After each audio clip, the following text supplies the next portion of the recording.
नमस्कार दोस्तों, आइए जानते हैं उत्तर प्रदेश की 25 बड़ी खबरें सिर्फ 5 मिनट में। लेकिन उससे पहले आप ये वीडियो कहां से देख रहे हैं, कमेंट में जरूर बताएं। शिक्षकों के लिए खुशखबरी।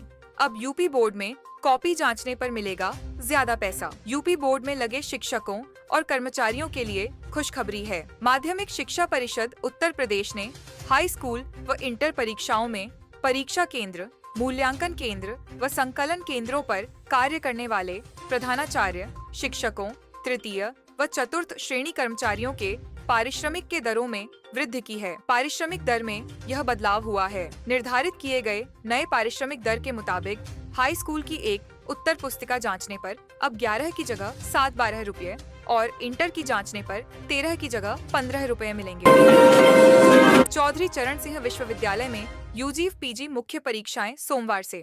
होली के ठीक बाद सोमवार 17 मार्च से मेरठ मंडल के 6 जिलों में चौधरी चरण सिंह विश्वविद्यालय में स्नातक और स्नातकोत्तर वार्षिक परीक्षा की प्रणाली शुरू हो जाएगी। 10 से 1 और 2 से 5 बजे की पाली में 88 केंद्रों पर 2 लाख परीक्षार्थी पेपर देंगे। विश्वविद्यालय ने प्रवेश पत्र ऑनलाइन कर दिए हैं। छात्र निर्धारित तिथि व केंद्रों पर परीक्षा में शामिल हो सकते हैं। पहले दिन BA Urdu, BSSC physical education and sports एवं एमकॉम के विभिन्न पेपर होंगे। गाजियाबाद को 15 जोन में बांटने की तैयारी, जीडीए बना रहा है यह प्लान।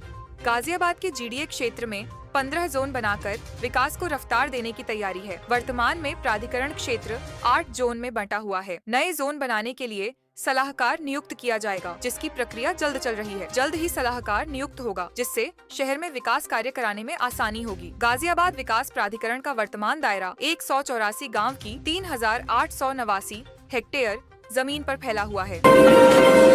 अयोध्या से नेपाल के जनकपुर तक सीधी ट्रेन सेवा। रेल सेवा से जुड़ेंगे राम और सीता। भगवान श्री राम की जन्मभूमि अयोध्या और मां सीता के तीर्थ जनकपुर के बीच सीधी ट्रेन चलने वाली है। भारत और नेपाल के बीच नियमित रेल सेवा जल्द शुरू हो सकती है। अयोध्या से गोरखपुर के रास्ते जनकपुर तक सीधी नियमित रेल सेवा को लेकर दोनों देशों के रेलवे अधिकारियों के बीच मंथन अंतिम दौर में है। इस ट्रेन को बिहार के मुजफ्फरपुर, समस्तीपुर, दरभंगा के रास्ते चलाने के विकल्प पर भी चर्चा की गई।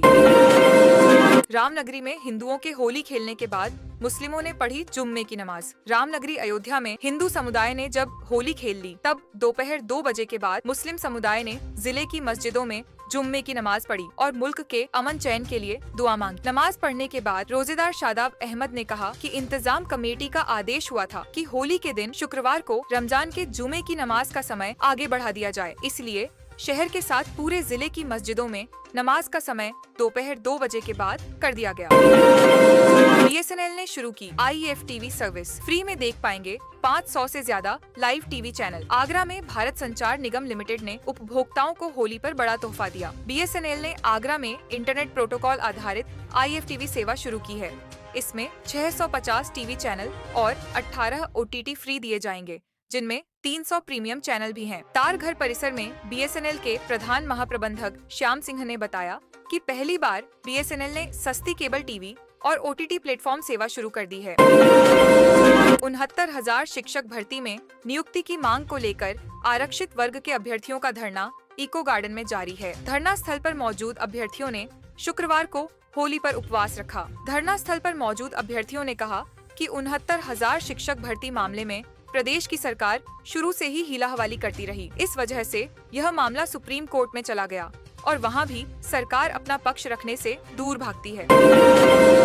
सेना की ताकत में होगा इजाफा। आगरा में भारतीय सेना के जवान 25,000 फीट की जगह 27,000 फीट की ऊंचाई से छलांग लगा पाएंगे। ADRDE aerial delivery research and development establishment ने सैन्य लड़ाकू पैराशूट प्रणाली विकसित की है, जिसमें फ्री फॉल जंप के दौरान पूरे लड़ाकू भार के साथ जवान कूद पाएंगे। भारतीय सेना के पास यह पहला पैराशूट सिस्टम है जो इतनी अधिक ऊंचाई से उपयोग किया जा सकेगा।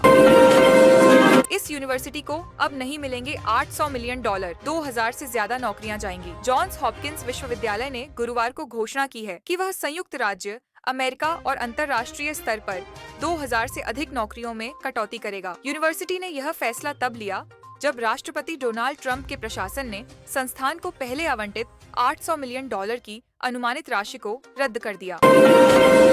यूपी में अपराधियों पर बड़ी कार्रवाई। 100 से ज्यादा बदमाशों पर gangster act. Uttar Pradesh police ने अपराधियों पर शिकंजा कसते हुए बीते एक हफ्ते में 100 से अधिक बदमाशों पर गैंगस्टर एक्ट के तहत कार्रवाई की है। लखनऊ, प्रयागराज, कानपुर, मेरठ और गाजियाबाद समेत कई जिलों में यह अभियान चलाया गया। पुलिस का कहना है कि अपराधियों के खिलाफ यह अभियान जारी रहेगा।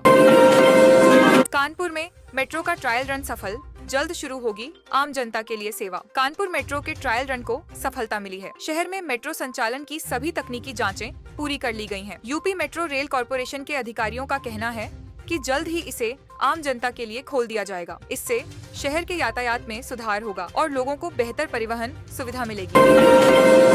वाराणसी में गंगा आरती देखने के लिए उमड़ी भारी भीड़, पर्यटन को मिलेगा बढ़ावा। वाराणसी के दशाश्वमेध घाट पर हुई भव्य गंगा आरती में हजारों श्रद्धालु और पर्यटक शामिल हुए। गंगा आरती को देखने के लिए विदेशी पर्यटक भी पहुंचे। स्थानीय प्रशासन का कहना है कि इससे वाराणसी के पर्यटन और धार्मिक गतिविधियों को और अधिक बढ़ावा मिलेगा। होंगे संभव। राम जन्मभूमि में भव्य राम मंदिर का निर्माण कार्य तेजी से चल रहा है। मंदिर समिति का कहना है कि अगले चरण का निर्माण कार्य जल्द पूरा होगा और भक्तों को जल्द रामलला के दर्शन करने का अवसर मिलेगा। प्रयागराज में माघ मेले की तैयारियां जोरों पर, सुरक्षा के पुख्ता इंतजाम। संगम नगरी प्रयागराज में माघ मेले की तैयारियां तेज हो गई हैं। प्रशासन ने सुरक्षा के सख्त इंतजाम किए हैं। संगम तट पर स्नान के लिए घाटों की सफाई कराई जा रही है। नोएडा में टेक कंपनियों का निवेश बढ़ा, 5000 लोगों को मिलेगी नई नौकरी। नोएडा में आईटी कंपनियों का निवेश तेजी से बढ़ रहा है। हाल ही में कई टेक कंपनियों ने यहां अपने नए कार्यालय खोलने की घोषणा की है, जिससे 5000 से अधिक नौकरियों के अवसर पैदा होंगे। पुलिस ने नए ट्रैफिक नियम लागू कर दिए हैं। अब हेलमेट और सीट बेल्ट पहनना अनिवार्य होगा। नियमों का उल्लंघन करने पर भारी जुर्माना लगाया जाएगा। यूपी सरकार ने किसानों को दी राहत, फसल बीमा योजना का दायरा बढ़ाया। उत्तर प्रदेश सरकार ने किसानों के लिए बड़ी घोषणा की है। फसल बीमा योजना का दायरा बढ़ाकर अधिक किसानों को इसका लाभ देने का निर्णय लिया गया है। इससे प्राकृतिक आपदाओं से प्रभावित किसानों को मुआवजा मिलने में आसानी होगी। गोरखपुर में एम्स अस्पताल का विस्तार, नई सुविधाओं की घोषणा। गोरखपुर स्थित एम्स अस्पताल में नई चिकित्सा सुविधाओं को जोड़ने की घोषणा की गई है। इससे मरीजों को बेहतर इलाज की सुविधा मिलेगी। यूपी में नई सौर ऊर्जा नीति लागू, सस्ते दर पर बिजली उपलब्ध होगी। उत्तर प्रदेश सरकार ने नई सौर ऊर्जा नीति लागू की है, जिससे राज्य में सस्ती और स्वच्छ ऊर्जा को बढ़ावा मिलेगा।